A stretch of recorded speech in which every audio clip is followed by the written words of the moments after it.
The war against the Islamic State was supposed to stop the rot, contain the jihadis, put Nouri al-Maliki firmly back in control of Iraq, and roll back the territorial gains made by ISIS since 2013.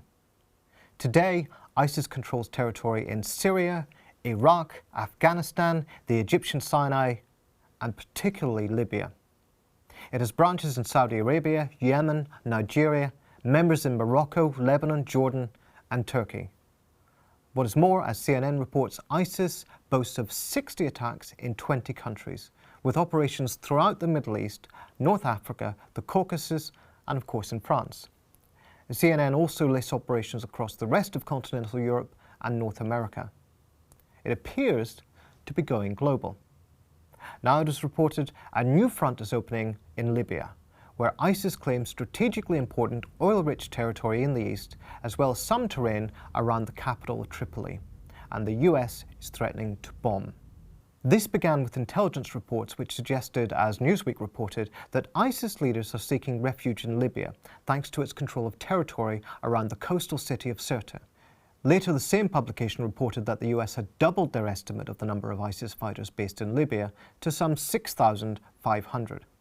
In late January, The Guardian reported that the Pentagon was looking at fresh military action to counter what the military leadership called the metastasis of Isil in a number of locations. The New York Times reports intensified pressure coming from the Pentagon for Obama to approve airstrikes in Libya. Meanwhile, the Daily Mail reports that the UK is pleading with the Libyan government to accept 1,000 British troops to attack the ISIS stronghold.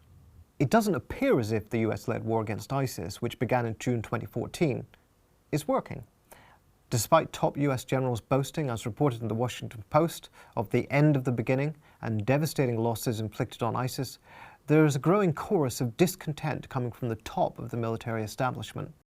Former Deputy Director of the CIA, Michael Morell, told CBS that Obama's ISIS strategy has failed, and the Syrian dictator Assad may be part of the solution. Leading Democratic politicians are also pulling away from Obama's terrorism strategy, reports US News and World Report, and Senator Feinstein puts it starkly: ISIL is not contained, ISIL is expanding.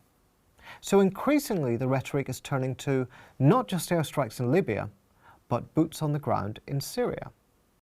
And luckily for the USA, its backing for the Saudi war in Yemen isn't going unrewarded, as Saudi Arabia has pledged ground troops, according to Reuters. But if the war, which is supposedly devastating ISIS, hadn't stopped it spreading its operations and gaining more territory, how are we being marched into new wars and more bombings? Well, the media reporting has something to do with this. After all, many of the operations and plots which CNN identifies as being the work of ISIS actually have little to do with the group. ISIS recruits globally, but it operates on a regional scale. The inflation of ISIS' real strength is part and parcel of the case for perpetual war. For example, last year, the Associated Press reported a story supposedly about ISIS attempting to get hold of nuclear materials. And this was then reported by Salon as a plot to annihilate America. But as fairness and accuracy in reporting pointed out, at no point was ISIS involved in any part of the plot. But ISIS does have a significant territorial base in Libya. How did it get there? 5 years ago, when the US bombed Libya, the media glorified the success of the operation. As the New York Times put it, US tactics in Libya may be a model for other efforts. Nicholas Kristof wrote for the same newspaper of how Libyans were proclaiming, "Thank you, America." After the disgrace of Iraq, America's moral standing was restored for these pundits. Anne-Marie Slaughter wrote in the Financial Times that skeptics of the war were proved badly wrong. US politicians were equally jubilant. "We came, we saw, he died," Hillary Clinton said of America's erstwhile regional ally, Gaddafi. Now that ISIS have a base in Libya, little of the reporting makes any reference to the conditions in the country that enabled them to lay a foot there.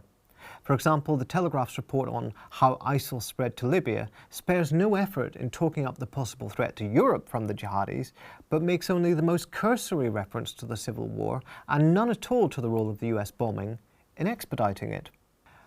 This is not for want of information. These same newspapers have covered the degeneration of Libya over the years. In 2012, the New York Times reported on Libya's struggles to curb the militias, describing the extensive political power already wielded by local militias, independently of the new government. The Atlantic last year reported that Libya is turning into Iraq.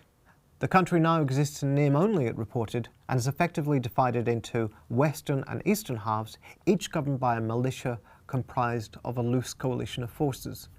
The Islamists have taken over Tripoli and other parts of the country, and a coalition of pro-US forces have fled to Tobruk, one of the last towns controlled by the Libyan army. The total number of militias operating in Libya, says the BBC in its report on lawless Libya, may be something in the region of 1,700. All of the militias are, of course, extremely cavalier about the murder of journalists and human rights workers who obstruct them. As the Libyan human rights worker Hassan Al-Amin told the Middle East Research and Information Project, Libya is not safe for you if you want to speak your mind. Why did the country begin to fragment after the US bombing? In a racist twist, the BBC suggests that it is because the opposition had little understanding of democracy, so they were unable to forge compromise and build a new state based on the rule of law. A less patronising explanation would be that the opposition forces that the US helped to power were never representative of the whole opposition, let alone the wider population. The Economist, reporting on Libya's breakdown last year, claimed that the National Transitional Council, which the US supported, was not just recognised abroad, but also popular at home. Had that been straightforwardly the case, with control of 90% of the country's oil revenues and a national army, it would have been able to maintain control.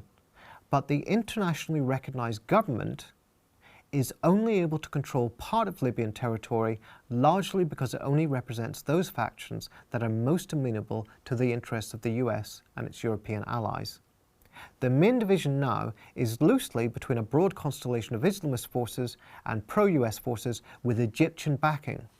The Islamists, having played a role in the uprising against Gaddafi, had been elected to the governing body, the General National Congress.